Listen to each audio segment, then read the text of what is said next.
Browns bring back loaded defensive unit. We've kind of alluded to this. There's an off-season signing that deserves a little bit more chatter. This is from the Locked On Browns podcast that you host. And we alluded to it, Jordan Hicks.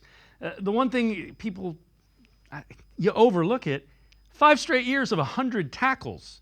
That doesn't happen by mistake. Well, you look at it, right off the bat, you assume that between he and Jeremiah Owusu-Koramoah, that was 125 tackles. And, Jordan Hicks is a pretty effective blitzer.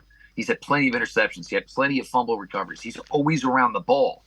So now you have a guy like JOK who has the ability to blow up these plays and make these plays. And then these, when you get those things that are blowing up 2-3 yards in the backfield, a lot of times when those things result in turnovers. And you have a guy who has a smart nose for the ball.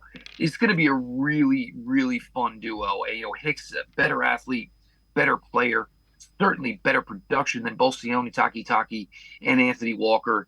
The room has gotten, I don't know if you want to say between Hicks and JOK, certainly has gotten better.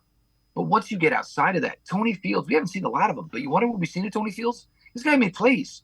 Huge game 2 years ago in Houston. Huge play in the end zone last year in Indianapolis. Diabate was an athletic freak. The young guy, Charlie Thomas, who barely got to play last year, athletic freak out of Georgia Tech. Bookie Watson, say whatever you want. He was the defensive player of the year in the Southeastern Conference last year. So this guy knows how to play football. It's weird. The Browns have a really, really good linebacker room for a team that ideally wants to get to nickel and dime as fast as possible. But the Browns have a bunch of solid linebackers on their roster right now.